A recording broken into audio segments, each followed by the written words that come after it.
meeting a brilliant band or being on the TV might look fabulous and might hold some excitement, but it's not the answer. It's not the answer to any of it. And it's why I don't do it so much anymore, like hardly ever. For me now, I feel so lucky that nearly every day I get to wake up to something that I absolutely love doing, and it's just talking to people. Fearne, welcome to the podcast. It's great to chat with you. Oh, Jesse, thank you so much for having me on. We have a lot to get into, and I want to start with a story from your latest book. And this goes back to 2019 over the Christmas break, and you notice that your voice starts changing. So you give it a number of weeks, you go to the doctor, you get an exam done. What does the doctor find? Well, to my surprise, when he's feeding a seriously uncomfortable camera down my nose, a massive cyst just sat really neatly on one of my vocal cords. So, obviously your vocal cords are meant to kind of shut nicely like this, and mine were just wide open the whole time.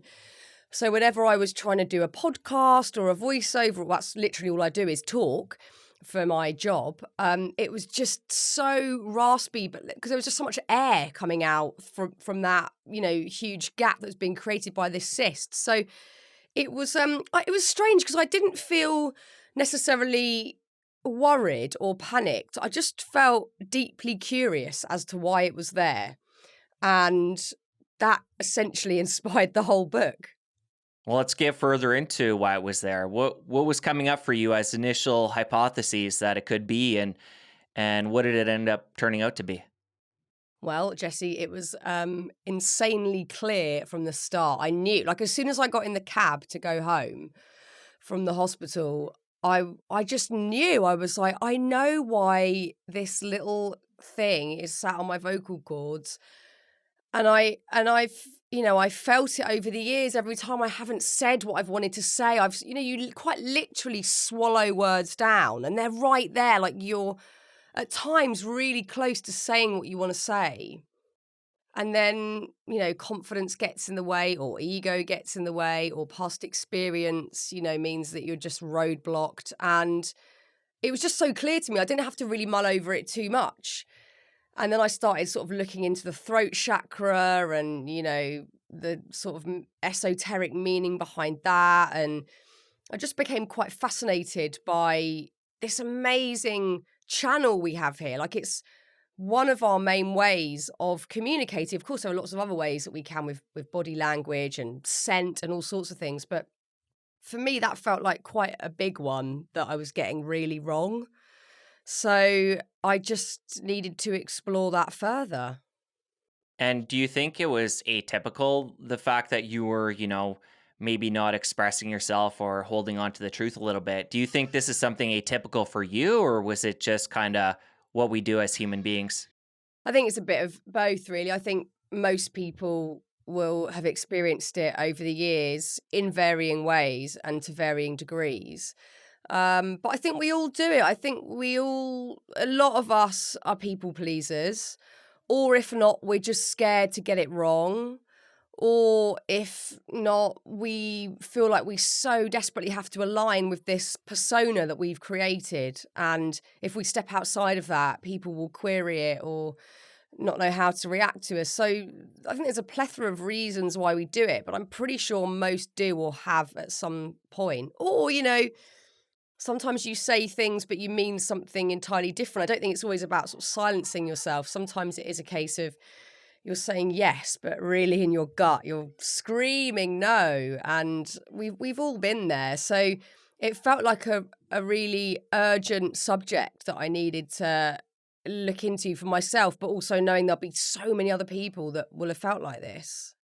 So you mentioned this being the catalyst for the book. What do you do when you make this realization? How do you begin to do that work and do that research? Well, at first, really slowly, because I was terrified. I'd done, at this point, 38 years of, not really saying what I wanted to say. Not all the time. Sometimes I felt a boost of confidence and knew that I could. But also, I think I'd been particularly bad with speaking my truth in my 30s because I had so much circumstantially going on that was really tough, and In the start of my 30s, I went into quite a big depression. And the main thing that was lost along the way for me was confidence. So that, of course, then, seriously hindered me when it came to saying what I wanted to say. So I had to practice it in really small ways. So, like very simple, everyday, silly examples, like being in a car, like say you're in a taxi and I'm going into London and the taxi driver's playing a radio station that's, a talk station, and it's talking about really like heavy negative things, and I feel deeply uncomfortable.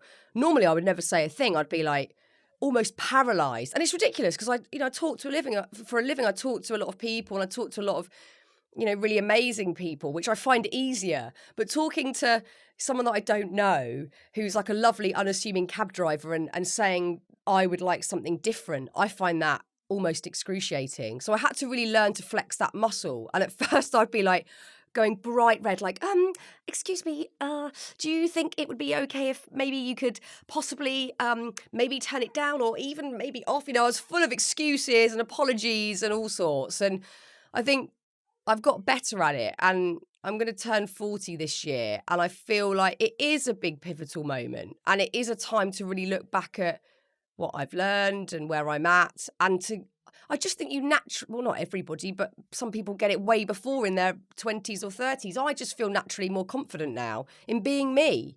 And I don't think I felt like I was enough before, or that I was doing life right. And now I sort of care a lot less. And I just want to do good work, help where I can, and experience joy along the way. That my sort of, I guess, perspective of life has changed with age. And you mentioned that simple example of being in a cab and expressing your truth there. As you got out in the world and started doing that more and more, talk about how your confidence with that built over time. Well, I think you realise that nothing awful happens. Like in your head, you've built this whole catastrophizing story of, this cab driver's going to think that I'm the most rude, awful human, and he's going to mention something as I get out the car. Or, even more extreme when it comes to, relationships or dynamics where there is more to lose. It's terrifying. And I think a lot of the time you realise people quite like the truth. They feel safe with the truth because you're creating natural boundaries, which I'm awful at. I've been awful at boundaries my whole life. So that's something I've been really trying to flex that muscle as well. And most of the time it's met with understanding, or it's just, nobody bats an eyelid. You've spoken your truth and they're like, cool, okay, they're getting on with their day. So it's sort of humbling in a sense, because you build up this whole big thing through your ego of what's going to happen, and it doesn't. And even when it does, say, because there have been times over the last 12 months where I've voiced my concern about something, or I've reached out for some reason and it's not been met brilliantly. That, I think, is a brilliant lesson in itself, because what I've learned from that is that you then get to step away from the situation and go, right, was that coming from a good place for me? I believe it was. Why was it met with a tricky reaction? Maybe this dynamic's not what I thought it was. Maybe this person's going through something I hadn't noticed. So it's just, I now see it as information. You're getting information back that you might not have received before. And that's helpful. And you can make better, clearer decisions. So I'm just sort of understanding the outcome a bit better. Whereas before, for me, it was just always going to be negative. I got it. Any other negative sides to being open to your truth, other than the fact that obviously at the time it must be a real challenge, but any other negative side effects you've noticed? I don't know if they're, you could call them negative, and to some people they will be. For me, I think it's interesting. I think whenever you get into your real seat of confidence, and I feel like I am getting there, I know myself a lot better. I know when I need to say no. I know when I need to say yes. I know what I like.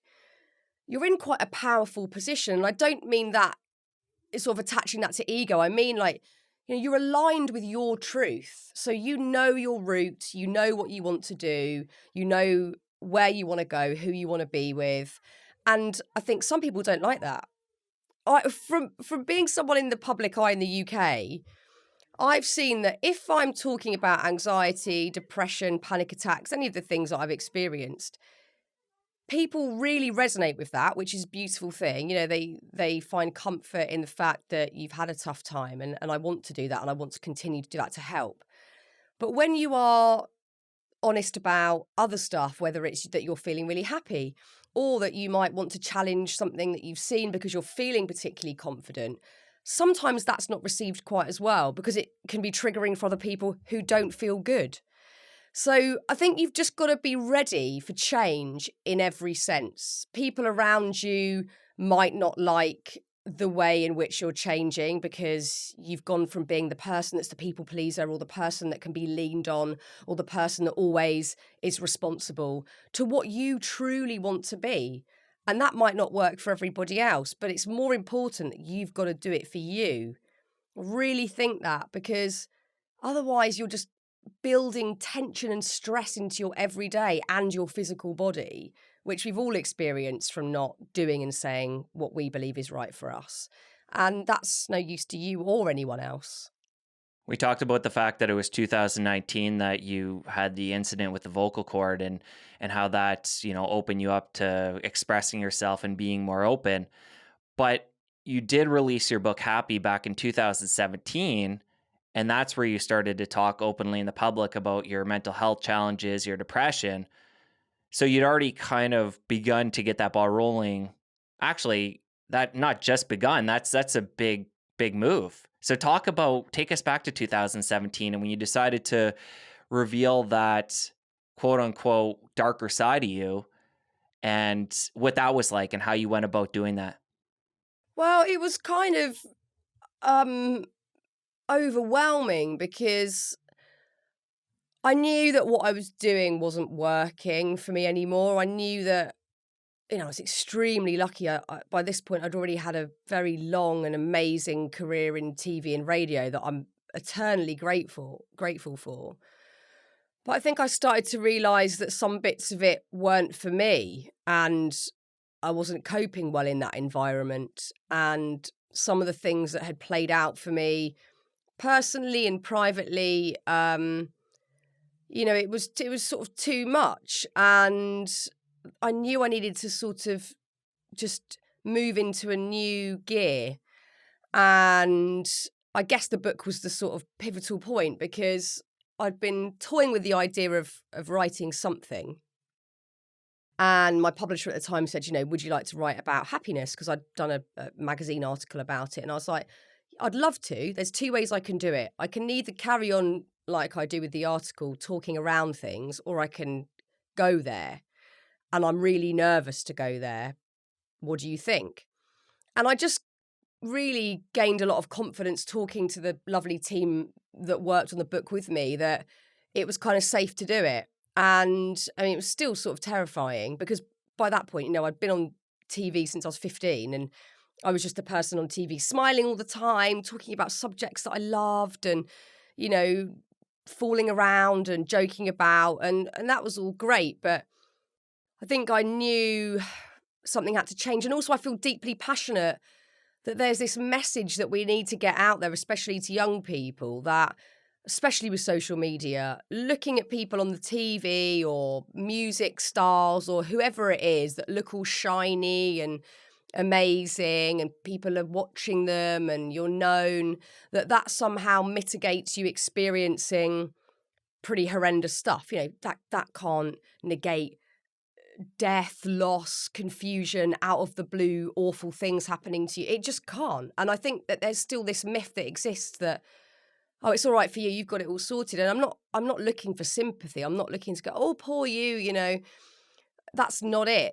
The message for me is more important than anything, that for me, at this point in my life, this far down the line, with this amount of self-inventory behind me, my happiness derives from the absolute everyday, simple stuff. All of that like crazy stuff. Say I was going to go and do a massive TV show and I got given a lovely dress to wear, whatever. It would not touch the sides. I think I'd maybe feel a slight buzz for a moment, but probably more nerves than anything. And then that goes. It's the most ephemeral thing out there. Whereas the stuff that really is, making me feel quite charged at the moment and buzzed up is is the everyday stuff. It's sounds cliched, but it's, you know, it's lovely skies, and it's being in the woods near my house, and it's, you know, playing in the stream with my kids, or just going for a run super early like I did today when no one else is about and there's a massive heron by the river. Like, it's just simple stuff. And that book felt to me like the first step towards bringing that message to the table. Well, I think that's really important, especially for you, Fern, to share that, because you have and still are involved in that other side, the showbiz side, and sharing with people that might not aspire to go there or might not have that opportunity. You're sharing with them that the things that truly make you happy are the things that are simple and easy and free. And that's stuff that we all have access to, which is just such a beautiful thing. It's so important, and it's easy for me to say because I've experienced the other stuff, and I know that can be hard to swallow. And I don't expect people to go, "Oh yeah, I'll take your word for it." Great, you know, there have been some lovely moments along the way. There have been some extraordinary situations that I've ended up in, but there's no guarantee with that stuff. And so many people have proved that by being super successful and then sadly taking their own life, or, you know, having big addictions that have taken over, or whatever it might be. And it sounds, you know, almost flippant for me to say it, but I promise you, you know, that you might have a buzz of, like, say I met my favorite band and I got to interview them. You know, you will have excitement because that is an amazing opportunity. You will also be quite terrified, and hopefully you will have also done lots of hard work to ensure that that part of your working day goes well. So it's not quite as simple as it just being like, oh wow, that was all amazing. And then there's the bit where it ends and they walk away and they never think about you again, and you go back to your own life with whatever problems are going on, whatever insecurities you have, whatever things you were already mulling over, self-loathing, things from the past, whatever it might be. And then that's before you've even got into the realm of looking at karmically what you're carrying, or what you're carrying through the generations, the lineage of history in your family that leaves an imprint. Meeting a brilliant band or being on the TV might look fabulous and might hold some excitement, but it's not the answer. It's not the answer to any of it. And it's why I don't do it so much anymore, like hardly ever. For me now, I feel so lucky that nearly every day I get to wake up to something that I absolutely love doing, and it's just talking to people. It's literally talking to people. It might be someone famous, might not be someone famous, but it's people that I'm excited to talk to and learn from and listen to. Like, that for me is, I'm buzzed by that. Like, I am buzzed up by that. So, you know, by all means, go and be amazing at something and become renowned. But if you're simply looking to be famous or to be known, that's an empty thing. If you're brilliant and talented and it leads to being renowned, fantastic. What a brilliant achievement that you've done that and you've worked that hard to reach that level. But if it's simply the bit that's being on show, if anything, I find that quite excruciating, because I'm quite a sensitive person and I feel like the feedback's too much, you know. So it's just a strange myth that is still perpetuated by mainly social media, I guess. Well, I want to talk about social media, but I want to come back to 2017 first, and the day that Happy hit bookshelves. Talk about what it was like, the response from people when you were so open and vulnerable and sharing your truth. It was terrifying. I wanted to go to the bookshops on day one and steal them all and hide them. I just felt like, what have I done? I can't go back from this. You know, there are all sorts of worries. And there were worries about what it would mean for my career and if people would still want to work with me. There was all sorts of stuff going on in my head. And I guess the wonderful overriding outcome was that people seem to get something from the book, which I feel deeply grateful for, that other people out there will have read it or might be reading it now and don't feel alone in it. Because for anyone that's had any sort of mental health situation, which is nearly everybody at the moment, and a huge percentage outside of the pandemic, one of the things that just piggybacks onto depression is a sense of loneliness. And I don't normally feel lonely. I feel very lucky that's not something that I normally deal with, because really like being on my own. I love being on my own. But this was a different loneliness that was just much more of a sort of mental, a cognitive issue. Like, I am alone with these thoughts. No one gets it. I couldn't even say some of this stuff out loud. And to be honest, I still can't. There's still a lot of stuff for me that's unresolved that I do constant work on. But I feel less lonely in it because I'm now part of this really lovely conversation with lots of people. So that positive factor luckily outweighed the sort of nervousness of tentatively stepping into that space. And how did the world respond? Was it as scary as you had thought, or were people really No. supportive? Or Yeah, I guess it wasn't. I didn't even feel like people were going like, "Yay, well done." They were just going, "Oh God, thank God, me too." It was like relief almost for people, because again, it looks shiny on the radio, it looks shiny on the TV, and I think if you go, "God, can I lift the lid on that and just tell you that actually, personally, I was going through absolute hell on earth." I think my understanding, but it was met with a sort of relief, and I'm glad about that. I'm really glad about that, and I hope that my work can in some way continue to do that, because I love being part of this conversation. I love hearing other people's stories. I'm so lucky that people will come up to me in the supermarket or on the street and share something quite personal with me, because I think when you open up and share, people feel safe to do so. And that's something that I didn't really have before. and you talked about your book hopefully being a me too for people, realizing they're not in it alone. When you were going through depression and really in it, in the thick of it, did you have anybody or any books or different media you could take in to help you feel like you weren't alone at that time? No, I don't think I did. I mean, I had people, but not in sense of what I was imbibing. Podcasts were, not what they are today. They were under the radar. I had never listened to a podcast at that time, so I didn't understand there might be something I could listen to, which is obviously one of my favorite mediums. I didn't know that was available to me. There certainly wasn't much going on in terms of sort of TV at that time. Maybe the odd documentary, but nothing consistent. I knew a few other people that had been through something similar-ish, but again, not massively. My mum has dipped in and out of depression her whole life, but we hadn't started an open dialogue about it. It was almost like you just didn't talk about it. We kind of all knew, but you just don't. That's not something you say out loud. So she was very supportive, but it wasn't like it was a two-way thing of my mum going, "I've been there," because she was deeply uncomfortable with it because of the world she grew up in. So there was sort of a moment of intervention via a friend that I am eternally grateful for, who I was working with at the time, but is also a great friend. And I was just saying the same stuff again and again, like I was like a broken record. And she was just like, "You know what? Enough's enough now. We're going to take you to the doctors because this is just not normal." And I was sort of really relieved, because I think a lot of what I was saying was a cry for help without saying what I needed to really say. And it took, clearly, guts from her to step into my life to do that, and to take the time out to book me an appointment with a doctor she knew, who she trusted, who'd be very private about everything and all that sort of stuff.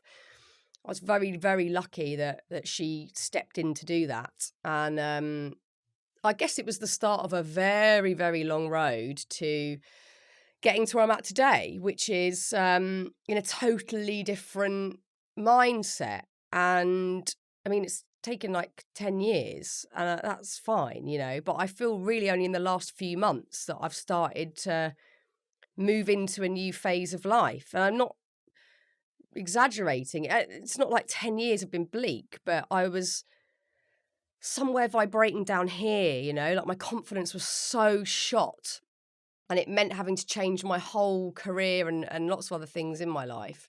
And now I feel like I'm slowly moving into a new phase. My confidence is back, but my life's changed so much. I don't know if I can go back to a lot of the stuff I was doing. I'm still in a phase where I'm questioning everything. And I'm wondering how much I should push myself. and how much I should just say, no, don't rush, just take it slow, And I used to get a bit irritated hearing stories on the radio or reading in magazines about people in the public eye who used to feel awful and now feel amazing. I thought, oh, piss off. That's not how it goes. You don't just one day you're cured and you feel great. But I'm starting to feel that it is possible to move out of that fog that you're in, or to move from feeling very low to find a new space. For some people that might require medication or constant therapy or whatever, but I don't think it's impossible anymore. And that's very liberating. And Fearne, you talked about feeling this sense of well-being, this elevated sense of well-being over the last few months. What is it that brought that on? I know this has been, like you mentioned, a 10-year journey, but it sounds like there was an inflection point a few months ago. Was there something specific that happened, or was it just a culmination of everything you've been doing over 10 years?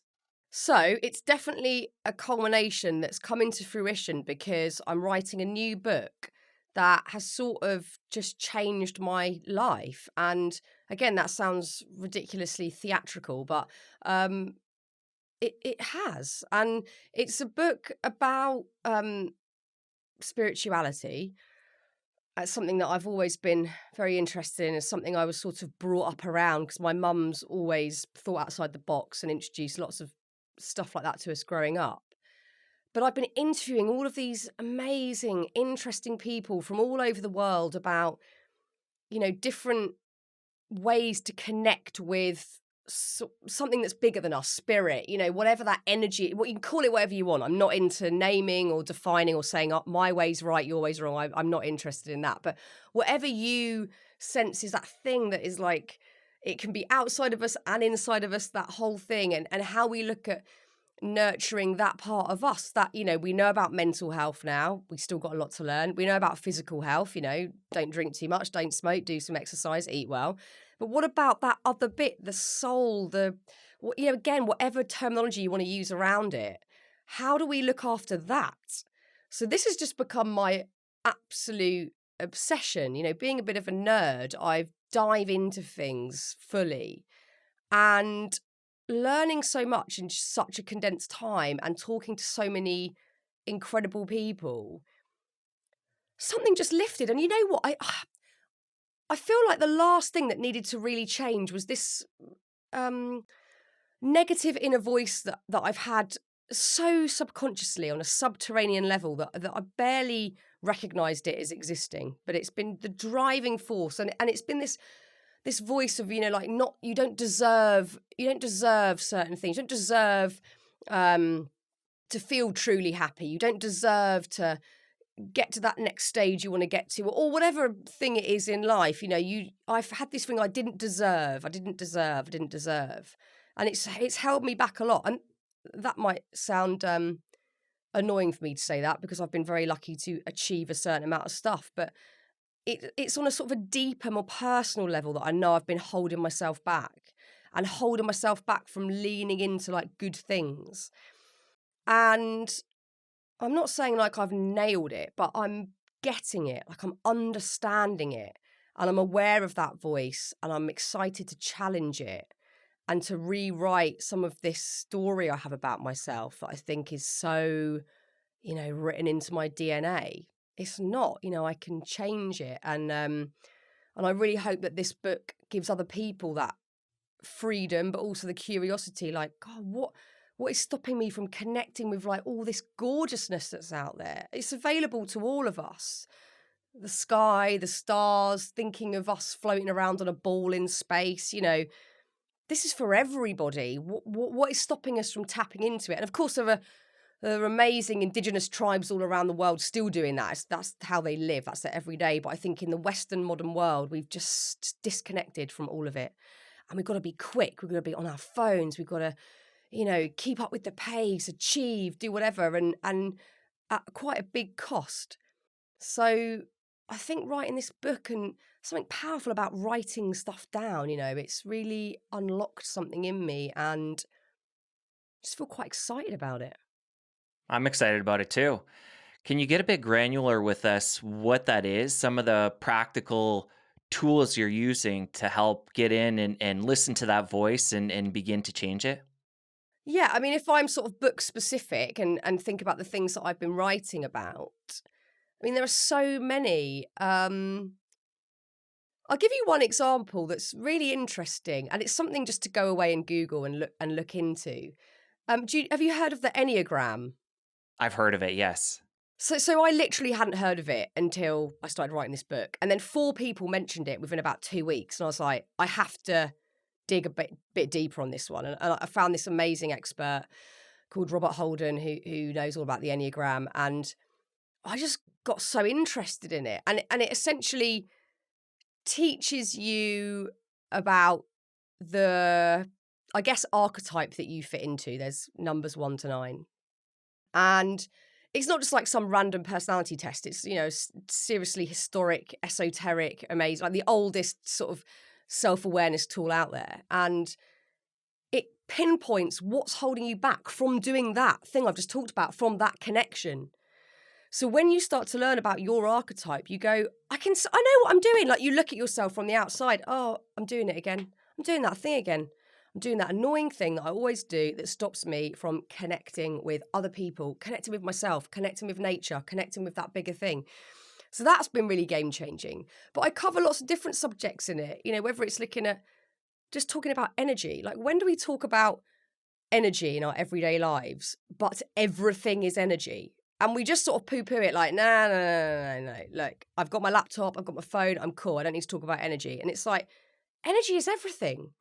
And because we can't see it, we obviously find it like such a bizarre concept to weave into everyday life. But, an example, when you walk down the street, we will have all felt this. Or someone comes in a room at the party and you go, either, oh my God, who's this person? Their energy, and it's all they're sparkling. Or someone walks in the room and you go, oh my God, this person is literally draining the life out of me. Or you just feel like, I don't like being around them. And it's not even anything they've said. This is all energy play. And it's all very obvious what I'm saying. But these are sort of things that I've been looking at in my everyday life rather than reading about occasionally in a book and then forgetting about, or hearing someone in passing talking about it and then going, oh yeah, cool.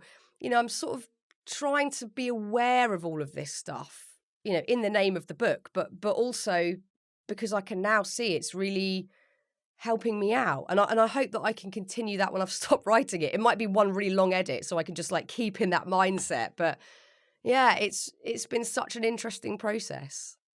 You mentioned sticking with it, and I find that's one of the most challenging things in the health and wellness space. How do you take in the information? You mentioned podcasts are a way that you like to take in information and then hold on to it for the long term. It's easy to get inspired by, again, listening to something we're talking about here or another podcast or a book, but it's like, how do you ingrain that and make it a habit, something you have with you for life? So I'm curious if you've come up with any techniques to hold on to things. Well, I've learned by making massive mistakes and also being really unhealthy at points in my life. I had awful eating disorders through a lot of my late teens and 20s, and drank too much and didn't sleep enough, all the stuff that is guaranteed to make you feel pretty awful. And I tried lots of different things and tried lots of different ways of getting better. And I stumbled across the most obvious solution, which I have to stick to. And it's so boring and nobody wants to hear it and nobody wants to read about it in a book, but it's discipline.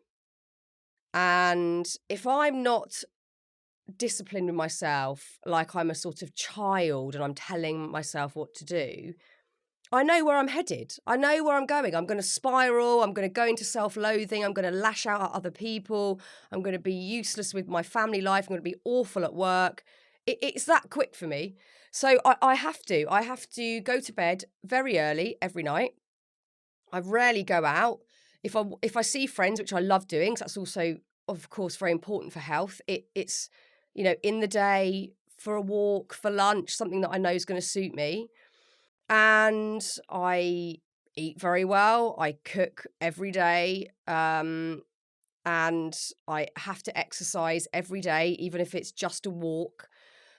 Even if, my husband's away a lot. And if he's away, I will get up super early. And whilst the kids are eating breakfast, I'll do a quick 20-minute HIIT session or a yoga. I kind of have to do this stuff. And it's not fun. You want some kind of like quick magic thing, but it's like, I know that I've got to do all of these things and I've got to be very boundaried about what I let into my world. So it's not good for me to sit there looking on Instagram for an hour and seeing what people think about me. That's not going to work. So I've got to be disciplined around that. It's not going to work for me if I watch a film that's got violence in it. It's not going to work for me if I listen to a crime podcast, which I know are deeply popular and I'm sure amazing. But for my head, I can't. I have to be so disciplined. And there's still, it's such a weird paradox in a sense, because discipline is seen as something that's quite sort of dull and lifeless. But I think if you have really good structure in your life, naturally moments of fun, which is so important for our health, rarely anyone talks about that, fun and laughter, two of the best things you can do for your mental and physical health. Now I'm getting more into this like structure of this works for me. Funny stuff just sort of happens. Like I was walking down the street yesterday and there was this very lovely man in his sort of, 70s. He was just singing to everyone in the street. He wasn't even collecting money. He was just singing his heart out. And I found it so joyful, yet also hilarious, that I was just on my own, cracking up, like crying with laughter and sort of clapping him. And I was so joyful watching him. And, if I have this structure in my life, the good moments are still there. They still come in. I'm not being like, no, I'm never going out again. I'm never going to drink, whatever. The moments are more natural and fun and happen sporadically rather than organised fun. And it doesn't work for everyone, but for me, that's kind of how I have to do things. And for you, does discipline come easily? Is that something you're genetically inclined to, have a solid foundation in?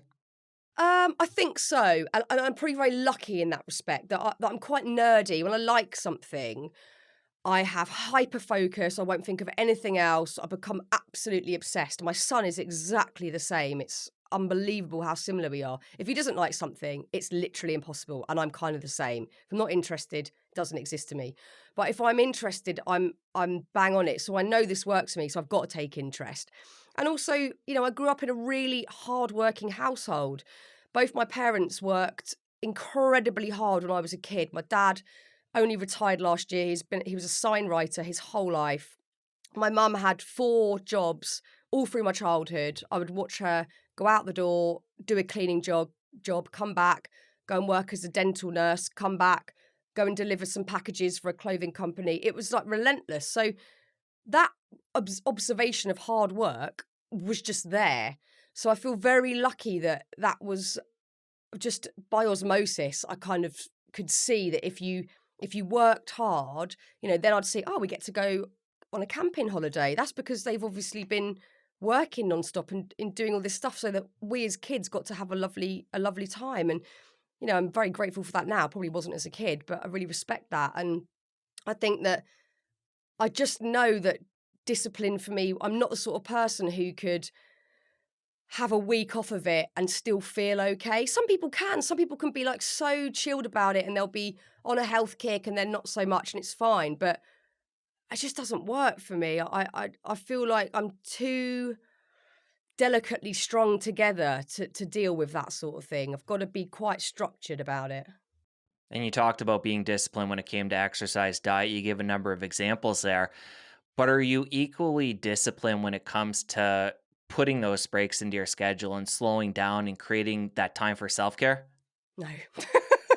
No, I need, that's the next puzzle piece for me. The next sort of puzzle pieces are carving out more time to be idle, which sounds, again, perhaps arrogant. Like, oh, good for you having the time to be idle. But I think we should all carve out, even if it's 20 minutes, to do nothing. You could meditate, but you could also do nothing and just stare at the sky. Even if you're at the bus stop or whatever you're doing, we need to all find more time to be idle, because we put all this importance on academia and you've got to be so, cerebral, and that counts for everything. And it's like, wow, no, look at the people around the world who are thriving. Look at all the countries where people are living till they're in their hundreds. They're not worried about that. They're a slower pace. They're enjoying life. They're having idle moments where they're just experiencing their being rather than doing all the time. So I've got to do more of that. I talk about it passionately because I'm not doing it well. I've got to do more of that. And the other missing piece still is what I'm working on, which is being nice to myself, because I can be horrible to myself. Horrible, horrible, horrible. I'm my worst critic. I'm my worst enemy. And that's another puzzle piece. I've got to be more disciplined with that, because this is all discipline. This isn't just like, oh, I'm one of those people that's just really self-loathy. No, it's discipline. You have to train your mind to go, nope, I'm not going to that thought. Nope, nope, nope. I'm going to this thought over here, and it's going to be a better one. And I'm still in the thick of working on that one. Well, I can see how specifically for you with all your success, how slowing down could really be a problem, because it's been reinforced over the years with your success, with what you were doing before, and now you've pivoted into this new space of well-being, and you're seeing a lot of success in that realm as well. So it's like this has been tried and tested, and it's worked when I'm like pedal to the metal and giving it my all. So I could see how that would be scary to apply the brake a little bit. Yeah, it is, because I love it so much, and I would feel a bit lost without it, which is probably not a good thing, because we should all feel okay no matter what. But I really love what I do, and I really like now way more than ever.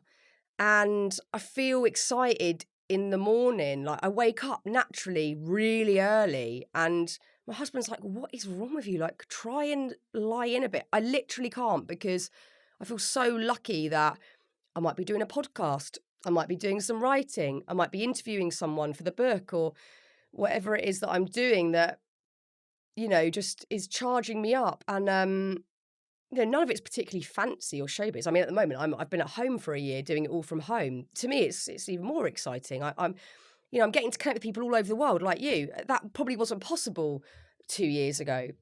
So that sort of connection and meeting different people and talking to different people from different cultures, backgrounds, with different learnings, I'm gaining knowledge every day, and I would hate that to stop. But I do have to find a balance, and I think due to kind of my upbringing, but also just the type of person that I am, I'm not good at that stopping bit, and it almost feels excruciating to think about having to just like have some time out. But I know that is something I need to definitely take a look at.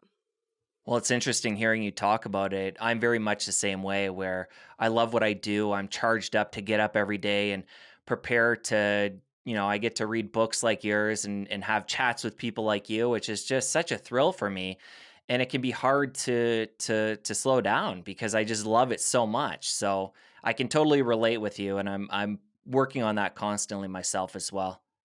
Yeah, I'm so grateful that I get to do this. I know I'm so lucky that I get to do a job I like. I've got friends that hate their jobs. And I've been in jobs that I didn't love before, that I was deeply sad in. So I know how lucky I am. So part of that charge is gratitude. It's like, I literally can't believe I get to do this. I feel so, so lucky. And I'm not saying that to make people who hate their job feel bad. I'm saying it with absolute gratitude that I feel deeply, deeply lucky that I've ended up in this place. There's been obviously hard work along the way, and there was a time where I thought I might never work again because I felt so awful. And somehow I carved this new path for myself. But I am grateful every day for all of it. Same. So, Fern, you mentioned earlier the spirituality and how that's been a part of your life since you can remember being a kid. And you mentioned your mom being an influence. Let's go back and talk about that. What kind of spirituality was introduced to you at a young age, and how did you respond to that? So my mum and auntie are both quite out of the box in ways. They're both incredible characters. And I always kind of got a sense of that at school, because like my auntie, for instance, she's always had like her own totally unique style. So she would come to school looking like Stevie Nicks in like a purple car, and it was just amazing. And then my mum is again very bright and colourful with how she expresses herself. But I think I got an understanding at a young age that she just thought differently to a lot of my friends' parents. And I'm grateful for all of this again. You know, there'd be moments where, you know, I grew up in a working class household in the suburbs, nothing fancy about it. You know, two hardworking parents. I went to a regular school, all very regular, nothing out of the ordinary. But my mum allowed me to see the magic, like see there was magic out there and there was magic for me. And I think that's what's allowed me to go on this path in my career, because I believed it was possible, because she kind of told me that, well, there's magic, there's all sorts of magic everywhere. And she would play this cassette that I thought was a story tape, but it was a kind of an amazing, immersive meditation story tape. Not really for kids, I think it was for adults, but it would take you around these different coloured rooms of a house that had different coloured objects in, which represented the chakras. And I had no understanding of that as a kid, but I would go off in my head into this amazing place. And, you know, she had lots of friends that did rebirthing, Reiki, all sorts of things. So I had an understanding of that sort of thing quite young. I was by no means implementing it into my everyday, but it was there. I think it was more really just my mum's attitude to life. And, you know, she would always talk about things in quite a cosmic way. And, you know, when my grandparents passed away relatively young, she was talking about that in a very sort of expansive way, and the meaning behind a lot of it. And, you know, it was also laced with me probably subconsciously seeing that she was struggling quite a lot with mental health stuff. So I think a lot of the time she still does kind of use it as a portal to, there's got to be something else. It can't just be all this stuff in my head and all these things happening. And I don't think she'd mind me saying that, because I've learned greatly from that. And I often really use that as a way to think about life in a different, sort of with a different perspective. So it was kind of very subtly introduced to me as a kid. I mean, she did yoga in the local church hall, all the, you know, very early on, this is in the 80s. So there was lots of subtle introductions that meant when I got, you know, a bit later down the line in my own life, they didn't feel too alien to sort of go, oh, I need to explore that. Or I think like in my 20s, I meditated a lot, and I've really fallen off the wagon with it recently. But it wasn't an unusual thing to do, and I'm very, very grateful for that. And when you do meditate, what type of meditation are you into? Well, there's quite a few different ways that I experiment with. One of my favorites is yoga nidra. So I just go on YouTube and I type in yoga nidra for free. Something amazing will come up. I'll try all different ones. If I'm utterly exhausted, say the kids are at school or my husband might have taken them out or whatever, I will go and lie down and listen to one of those. And oh my goodness, I mean, your body just shuts down. It just shuts off, and it's surrender. And I'm the sort of person that needs surrender. You know, I'm hard to kind of stop. So I love yoga nidra. But then also I do not regularly enough at all, but like to just more traditionally sit, see what comes up, sit with it, usually picture some sort of light or energy that I'm receiving, and just go with that, really. But I don't know why. I think since I had kids, it's such a terrible excuse. You know, my brother, who's an amazing regular meditator, says to me every time I'm whining about this, he's like, people that say they haven't got time to meditate need to meditate more than anyone else. And I'm like, I know. I just haven't done it. And it's just one of those silly things that my ego again will get in the way. You've got a whole pile of laundry to do down there. You've got 80 emails that are unanswered on your email box. You know, I'll think of any procrastinating thing to get out of it. And I think that's got to change. Maybe it's the fact, because I had the same struggle where I get into it. I'm doing it on a regular basis, and then I fall out of meditation. Maybe it's the fact that I'm just thinking this as you share there, the fact that when you're meditating, you're not really doing anything. and you don't really feel like you're accomplishing a whole lot. People, especially like us that are go-getters and do and check things off lists. It's like you just feel like, oh, okay, I'll put that off for now. I can go do something and check that off my list, which gives you that gratification. That's it. I'm addicted to doing, and I'm a Virgo, so lists are my thing. I have lists for everything, and I feel amazing ticking it off. And it's even more reason again for me to do it. So I know that it's something. And I've just done a bit of writing about it for the new book, and it's like, come on now, it's time. It's time for change. So it's on the horizon. Although it should be like I should go and do some after this, but it's on the horizon. I hear you. So, Fern, as a kid, did you know you wanted to get into show business, or was that something that kind of came up organically in your teens?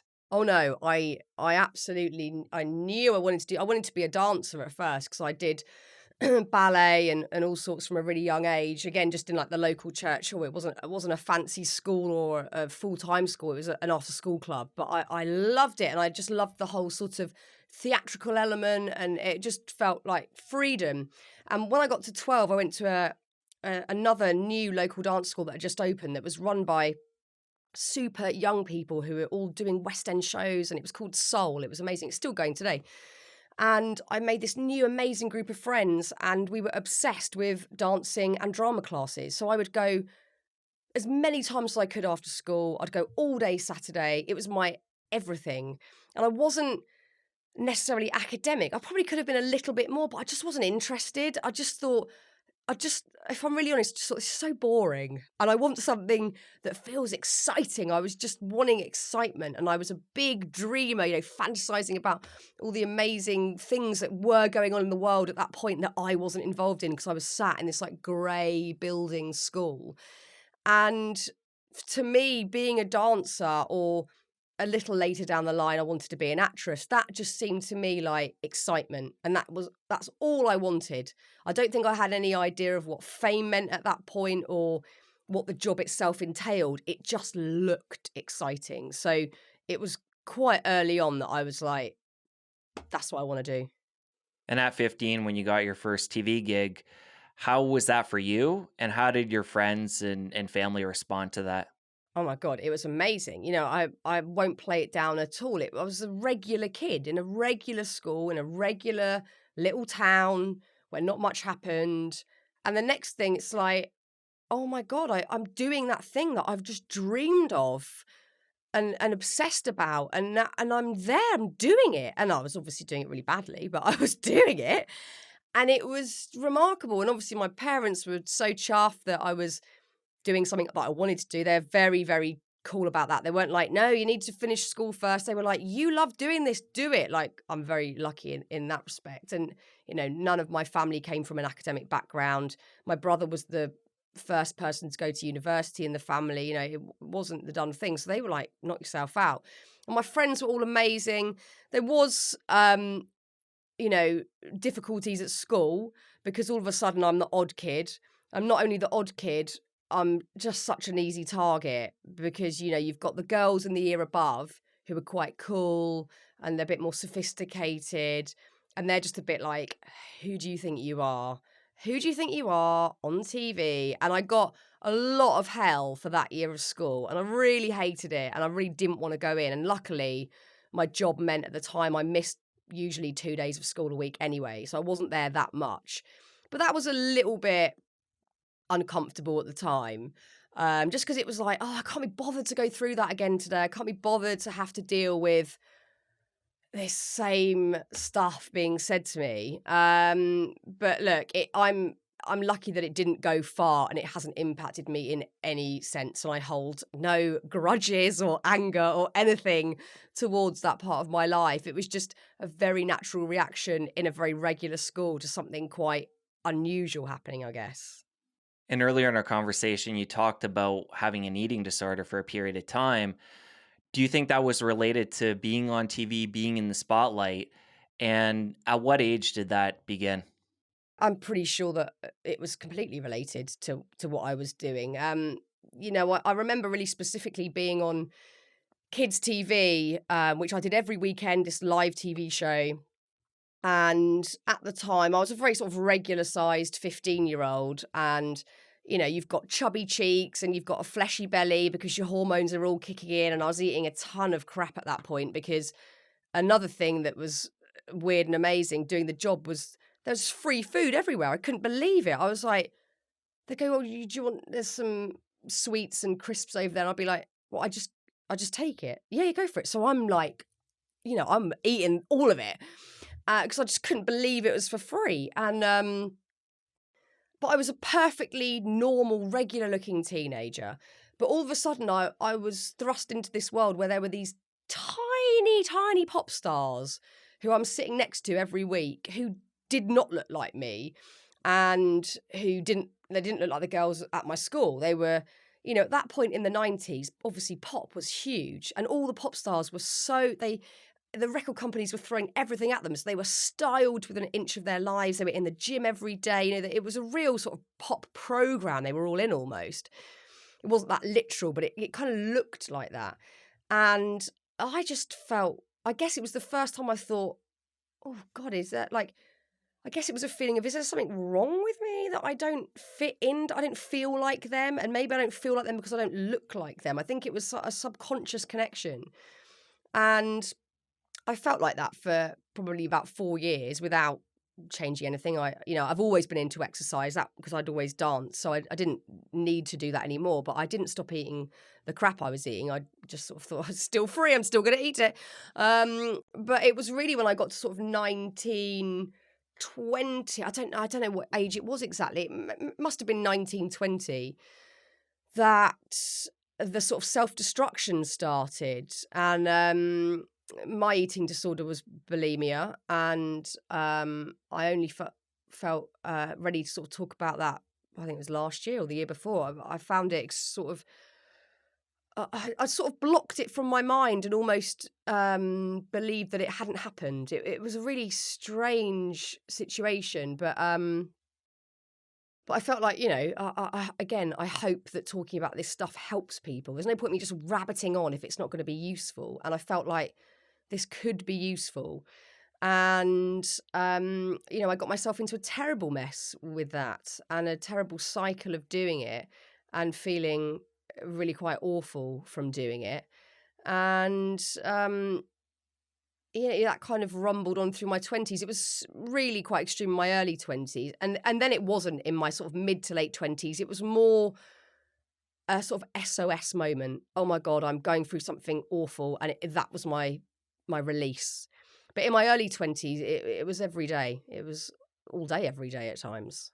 And did family and friends know you were purging, or was it something you were able to keep on the down low? No, well, at first it was highly secretive, and that's obviously one of the really sad things about that particular illness, is that there's so much secrecy around it. And you know, I've looked at that period of my life a lot, and I think, you know, maybe was subconsciously some of it because I felt like I didn't have much control elsewhere. It's again quite an obvious thing to say, but there might have been an element of that being just my thing. And I had a really awful moment in my early 20s when my mum confronted me. I don't think I was looking particularly well at this point. And she came to the house I was living in unannounced, and kind of confronted me about it. And I was sort of embarrassed. I was devastated. I was slightly in denial about it. It was awful. The memories are blurry, but it wasn't good. And I don't think I stopped, really. I think it carried on in quite a severe way, because, you know, you're not, I wasn't in a headspace where I could think straight at that point. And I was in the thick of it. So it wasn't like I could go, God, Mum's really upset about this, I need to change. I didn't feel in control of it. And as I said, it kind of naturally, I just stopped leaning on it as much. I didn't really do too much. I think I spoke to a nutritionist once locally, and I just felt like, no, it's all too much for me to deal with that right now. And I had a fear of food. I had a fear of certain foods, or what it meant to just eat a whole meal. It really freaked me out. And that just lessened as I got older. But as I said, there was still that, oh my God, I'm going through something awful. And it felt like some sort of release or something. And then really, when I met my husband, And then I thought, I really want to try and have a baby if I'm lucky enough. And I just thought that I can't ever do that anymore. It's just not like, what am I doing to the insides of my body? I had a bit more clarity then, and I probably wasn't in quite as much emotional turmoil as I'd been in. And I just stopped overnight. And I know it probably wasn't overnight because it was incrementally over those last sort of bits of my 20s, but I did just stop. And I know it's not as easy as I'm making it sound, but I just kind of went cold turkey and went, nope, can't do that anymore. And I thankfully have not since then. And I feel very grateful that I've got a really good relationship with food now. I had to become obsessed with food to overcome it, which is what I am now, cooking constantly and experimenting and trying new things and everything. But it was a long time getting there. Well, it sounds like the real catalyst was planning on having kids and wanting to make sure, you had that under control and your life in order before, getting involved in that next phase.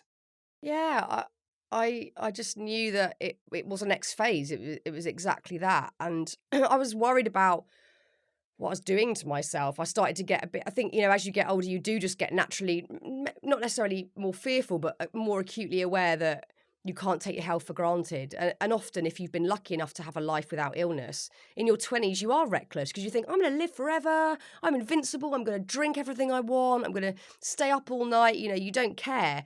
And then like now, oh my God, I'm the opposite. I'm like grateful for every day that I'm on the planet, and I want to do all I can to hopefully ensure that, I stay feeling healthy. But I didn't care about that in my 20s. Health meant nothing to me. I took it for granted entirely. I didn't think I was lucky to be, walking around doing whatever I pleased. And I feel so grateful today. So it's just a big shift with age, I guess. You mentioned your obsession with food, and I want to get into that a little bit.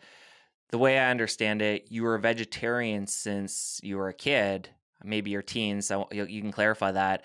But then over the last couple of years, you've gotten into a vegan diet, and your husband has as well. So talk about that transition and what that diet's been like over the last little bit.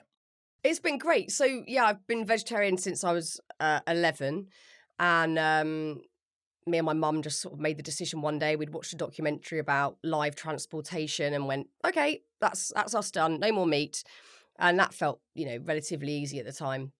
And I had a totally normal relationship with food as a kid. It was only really 19 onwards that it started to kind of go warped. And then a couple of years ago, I was experimenting heavily with plant-based cooking and started to really enjoy the challenge of the flavors and the textures and looking at the nutritional content behind everything, and became really interested in it. Did a lot of reading on it, met a lot of really interesting people that have vegan lifestyles, plant-based lifestyles, and did a vegan cookbook. But I was still eating eggs, and I was like, how can I put out a vegan cookbook and not be fully vegan? This just doesn't seem right. So at that point, me and my husband both went, this was like 1.5 years ago. Right, let's just do it as an experiment and see how we go.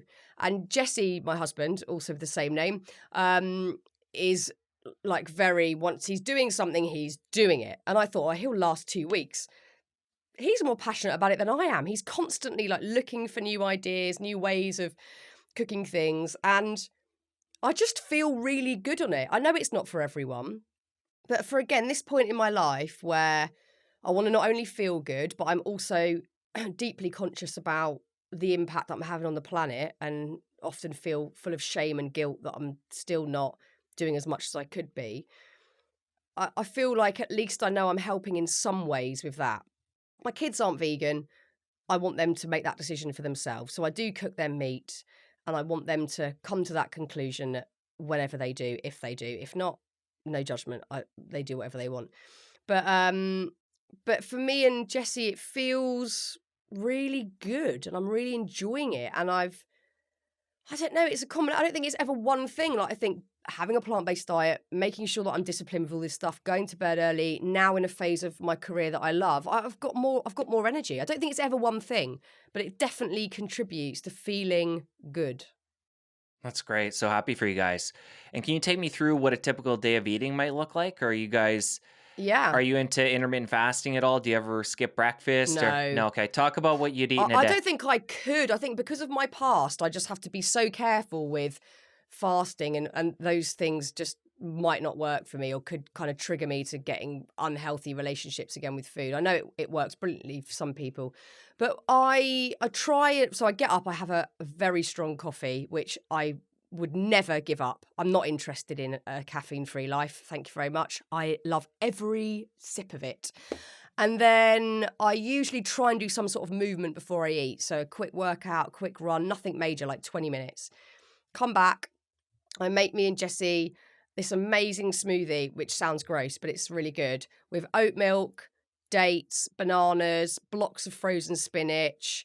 Might put some flax in there, but again, nothing fancy, all quite regular stuff. But so it's the spinach, 2 massive blocks of that. I'm whopping back the iron, love it.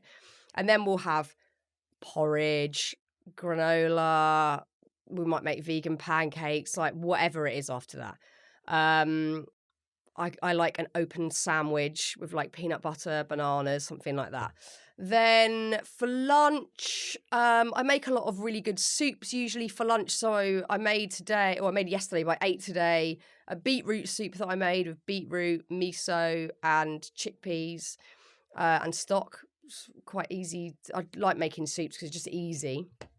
So I usually have like soup and salady things for lunch. I snack constantly throughout the day, by the way. I mustn't miss that out. I'm constantly snacking. I'm like a little squirrel, constantly needing oat cakes with peanut butter and chocolate, and vegan chocolate, obviously, and fruit and nuts. And I constantly nibble on things. And then for dinner, stews, casseroles, sometimes like rice-based dishes with vegetables, lots of tofu, lentils, love lentil dishes. All the kind of vegan staples we try and get in there, and look at the sort of protein that's needed, mainly looking at lentils and tofu and stuff like that when it comes to dinner. And Jesse's luckily he's way better cook than I am, so he makes some great stuff, and we alternate, who cooks. And then usually I'll have a nice cup of rooibos tea, which I'm obsessed with, before bed. Maybe a couple of biscuits. Love a biscuit. Sometimes me and Jesse will have a late night bowl of cereal, late night bit of toast. We're kind of all big grazers in our house. But yeah, we just try and look at the iron and the protein thing, and the rest is just, whatever we fancy. And since you guys have been doing this now for a year and a half and are feeling great, you don't really see an end in sight? I don't. I mean, we've talked about it, and I think we're just kind of going with the flow at the moment. I think if I had like a crazy strong urge that I wanted to have an omelette and I could get some really nice free range eggs from somewhere, then I would do it. But at the moment, I don't have that urge. And I feel like I'm really enjoying the experimental side, but I really like knowing that I'm not contributing to the sort of animal cruelty that is obviously going on with a lot of badly made produce that's being put out there, badly distributed produce. It sort of terrifies me that so much of that still goes on. So yeah, I no judgment to meat eaters, no judgment to people that aren't vegan. Honestly, I think everyone should be able to do whatever they want. But for us at the moment, it definitely feels like it works. That's great. And you mentioned that your kids are still eating meat. Let's talk about your transition to becoming a mom, because I'm curious on the timeline. It seems like you got your eating disorder under control, like you mentioned. That was possibly, it sounds like it was catalyzed by preparing to have kids and knowing that was the next phase. But where did becoming a mom fit in with the depression? Did the depression come on afterwards, or was that a postpartum type thing? I'm just curious on the timeline with all of that. No, it wasn't. It wasn't a postpartum thing. There was so much going on in my life at that time that was, really painful and difficult, and stuff that I don't talk about publicly because a lot of it I'm still sort of working out, and I'm still working through. But it was some of it did blur into becoming a mum. And of course, there were some incredibly joyful moments during that period of my life. When my son Rex was born, God, I was flying so high. But there were times after that where it was really, really mentally tough. And I really struggled, and I really struggled with the job that I was in and the working environment and all sorts of stuff. So it's tricky. Also, because there are quite a lot of painful memories around that time, and this is something that I'm working on with EMDR therapy. I've wiped a lot of my memory. It's either gone or blurry, and that's why later down the line I've got these weird panic attacks. I haven't had them for a little while now, maybe a couple of months. But when I have one, I feel like I'm leaving my body. There's this huge disconnect where I come out of my body and I feel like I'm floating and like I might pass out.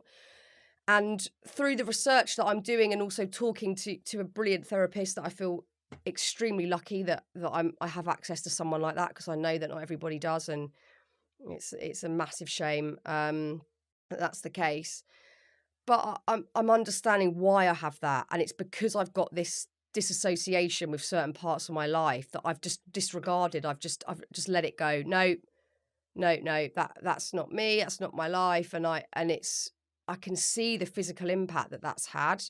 So I'm trying to do some work around that at the moment, because a lot of that time was not great.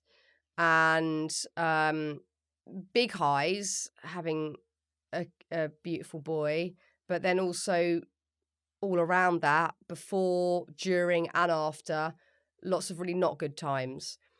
And again, I don't even know when the first moment was, if it was before I had Rex or after, because it's such a blur to me. And it's kind of a shame that that was the coping mechanism that I used. But this is what happens, this is what we do. We go into survival mode and we cope the best we can.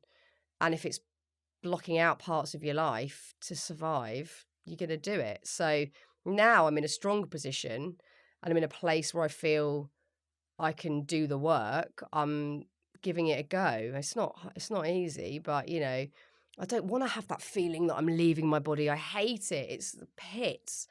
So it's just about bringing it all back in, and also, having my own ownership over it, because this is a safe space. I can do all this talk here, and I can have this open dialogue, and I like to go on platforms where I know that's the case. But often, if I'm being interviewed by a journalist, I feel like it's not my story anymore. Someone takes it, makes their own mind up about you, your story, what they're doing, and create a whole thing. And that I find so difficult. And it has a connection to that disassociation of, I just can't deal with this. I can't. So for me to do this work and to bring this back as my own, and to bring back the experience, and to bring back the memories that I want to bring back, and to bring back myself, because I lost so much of myself along the way. And, sometimes journalism has been a real problem and caused me a lot of pain. And, I don't want to sound like, oh God, here's someone off the telly moaning about the press. Like, it's so obvious. But if we don't look at the problems that are caused by that sort of toxic dialogue around women, but anybody really in the press, it won't change. And I've been on the receiving end of some pretty horrible stuff when it comes to that, at a time when I wasn't able to cope with it. And we've seen life lost over that sort of stuff, and it's horrible. And I don't want to see that anymore. And I'm so grateful that I got through it. And it still exists today. It's as bad as ever. And so I need to do the work and talk about my life and my story to claim it back. And I think that's all going to be part of my healing from a lot of it. And for now that over the last number of years you've made this pivot in your career, do you find the press is still an issue, or is that just something from the past?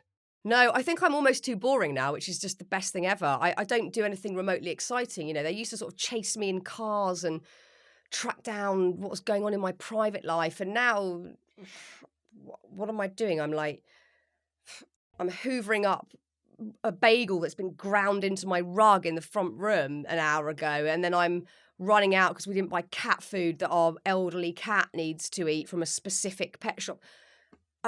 And also I think you get to an age where you become boring, which is kind of awful but also brilliant. The newspapers over here like young fresh fodder, so like the young newest amazing gorgeous pop star, they're going to be chased and followed and ridiculed and scrutinized or whatever. I'm at the point now where I don't think anyone is interested, and that suits me just fine. And if they're interested in the work I'm doing, amazing. Like, let's talk about that. But I can't get into this sort of salacious back and forth with the stories that are made up or even the opinions of me that used to get pushed about. I can't engage in that at all. I just can't. It's just not going to help me in any way. And I don't want it in my life. It will still happen, I'm sure, and there'll still be people that say awful things about me, whatever, you know, I can handle that. But when it's misinformed stuff or just stories or people being really personal and vicious, I'm not going to engage in it. I will ignore it. I will talk about it in this sort of context because I believe it needs to change still. But there's no point me going, you said this about me, blah, blah, blah. They're not going to listen.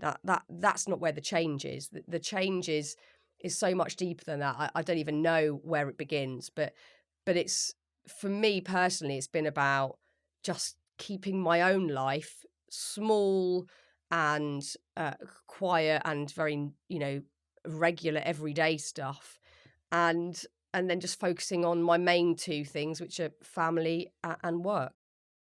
And you mentioned, Fern, how over the last couple of months you haven't had a panic attack, which is amazing. Do you find that when you do experience one, you can kind of track it back to certain things that are happening in your life at that time to help, control it now that you know some of the triggers?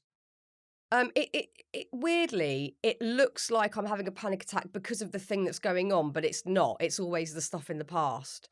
So that's why I have to do like the deep digging work that takes time and energy and sometimes revisiting painful stuff because, like I could have a panic attack at night because the next day I'm going to work on a job and I've never met anyone before on the job.